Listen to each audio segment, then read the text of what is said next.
Welcome back बच्चों, आप सभी का स्वागत है। आज हम लोग सर्किल का एक और क्वेश्चन सॉल्व करेंगे। ये फरवरी महीना चल रहा है 2025 का। आप लोगों को एक मेंस का अटेम्प्ट अभी और मिलने वाला है अप्रैल में, तो उसके लिए तैयार हो जाइए। ठीक है, उसके बाद फिर एडवांस मेंस के लिए ज़्यादा टेंशन नहीं है, आसान ही आता है मेंस। फिज़िक्स तो बहुत आसान आता है, मैथ्स का स्टैंडर्ड भी इजी ही कहूँगा, इजी से मीडियम। ठीक है, फिज़िक्स से थोड़ा अच्छा है मैथ्स, बस इतना ही कह सकते हैं। लेकिन जेई एडवांस के लिए तो बहुत ज़्यादा गैप है। मेंस और जेई एडवांस में एक लंबा गैप है, फिज़िक्स में तो खासकर।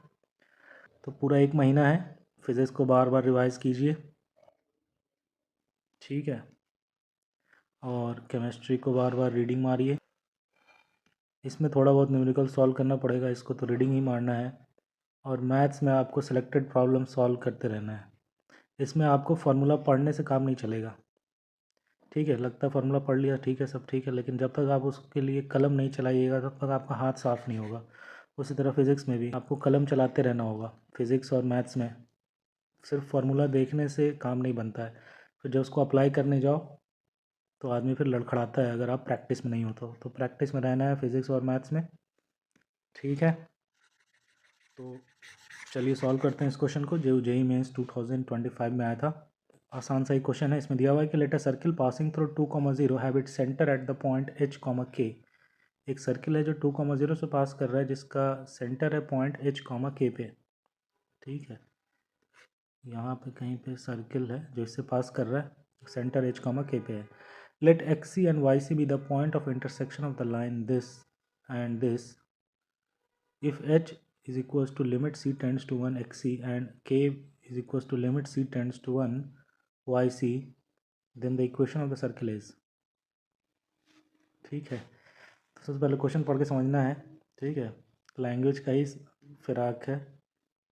ठीक, तो आराम से पढ़िए टाइम लेके। क्वेश्चन पढ़ना में टाइम थोड़ा बहुत लगता है तो कोई दिक्कत नहीं है। तो एक्स सी वाई सी क्या है, इंटरसेक्शन है इस लाइन का और इस लाइन का। इसमें सी एक अननोन है, यही एक्स सी वाई सी का जब सी 1 कर दें तो ये एच के बन जा रहा है ना। H is equal to limit c tends to 1, और यहाँ भी limit c tends to 1 y c में, तो ये के बन जा रहा है। यानी एक्स सी वाई सी निकालना होगा आपको, उसमें लिमिट लेना होगा तो वो एच के निकल जाएगा। तो अपन सीधा सी 1 अगर इसमें पुट करके देखें तो भी वही बात होनी चाहिए।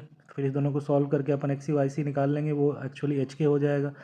लेकिन आप जैसे ही सी 1 पुट करोगे तो ये बन जाएगा 3x प्लस 5y, यही वाला लाइन बन जाएगा, दोनों सेम लाइन हो जाएगा। तो आप इन दोनों का इंटरसेक्शन निकाल नहीं पाओगे डायरेक्ट C1 पुट करके, है ना। तो इतना भी आसान नहीं है कि सीधा C1 पुट कर दो। तो आप बस इस दोनों को सॉल्व करो।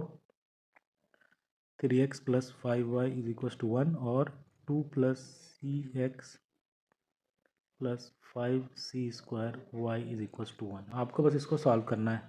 तो इसको C² से मल्टीप्लाई करता हूँ मैं और आपस में घटा देता हूँ। तो देखिए क्या आ रहा है, 3C² minus 2 minus C, 3C² minus C minus 2x, है ना। फिर 5C² और ये तो कट जाएगा आपका, फिर यहाँ बचेगा C² माइनस 1। तो यहाँ से देखिए x आ रहा है, क्या आ रहा है x, मैं यहाँ पे लिखता हूँ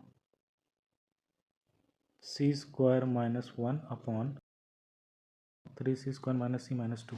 अब इसका लिमिट निकालना है। लिमिट ये आपका बेसिकली एक्स सी हो गया। अब इसमें लिमिट लेना है आपको C tends to 1। C1 put करोगे तो देखिए ये 0 0 आ रहा है ना, 0/0 का लिमिट है। आप फैक्टराइज करके काट दीजिए, फिर लिमिट पुट कर दीजिए, आंसर आ जाएगा एक्स सी की वैल्यू यानी h निकल के आ जाएगी।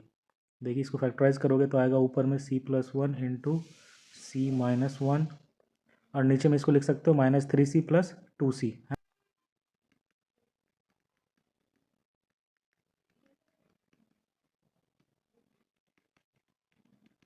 ठीक है, ये आएगा C minus 1 into 3C plus 2। Simple factorise करना है। अब आप इसमें लिमिट पुट कर दीजिए C इज इक्वल्स टू 1 का, है ना। Limit C is equals to 1, तो h आ जाएगा बेसिकली आपका 2/5। ठीक है। उसी तरह अब आप y निकाल लीजिए। ठीक है, तो बच्चों देखिए अब x कोऑर्डिनेट निकल गया है सेंटर का। अब अपने को क्या निकालना है, y कोऑर्डिनेट यानी k। अब देखिए h कॉमा के बेसिकली क्या है, एक सी वाई सी है जब लिमिट c टेंड्स टू 1 हो जाए, यानी h कॉमा के भी इस दोनों लाइन पे लाई करेगा, इस दोनों के इंटरसेक्शन पे लाई करेगा या इस दोनों लाइन पे लाई करेगा कह लीजिए। तो आप h की वैल्यू पुट करके y निकाल सकते हो, k निकाल सकते हो। तो इसी में पुट कर दो आप 2/5, तो आपका k निकल के आ जाएगा। बेसिकली यहाँ पे 2/5 पुट करिएगा तो होगा 6/5 प्लस ये y बन जाएगा 5k इज इक्वल्स टू 1।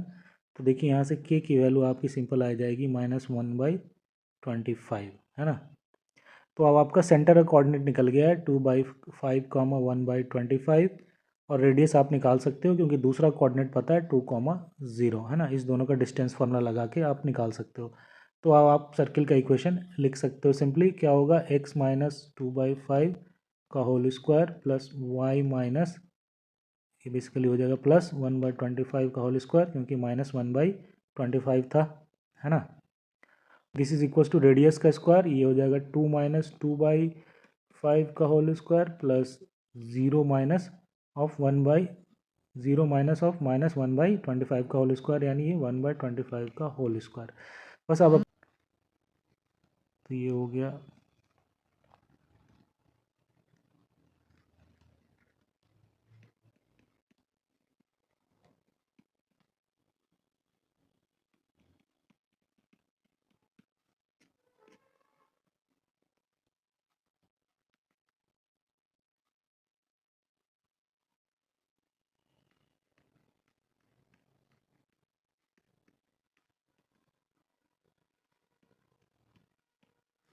पूरे में 25 से मल्टीप्लाई कर देते हैं तो ये हो जाएगा 25x² प्लस 25y², ये हो जाएगा -20x plus 2y minus 60 is equal to 0।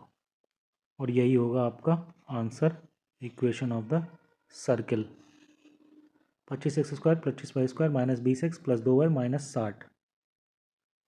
तो 25 वाले ऑप्शन ये दोनों है, ठीक है, -20x है, -60 है, प्लस 2y है ना। -20x प्लस 2y है, यानी ये वाला बी होगा आंसर बच्चों इस दोनों में से। तो इसमें करना कुछ नहीं था, बस आपको एक इस दोनों को सॉल्व करके आपको एक पॉइंट एक्स से निकालना था, उसमें लिमिट लेना था। उसके बाद क्या था इस क्वेश्चन में, कुछ भी नहीं था। तो सिंपल सा ही क्वेश्चन था बच्चों। Thank you.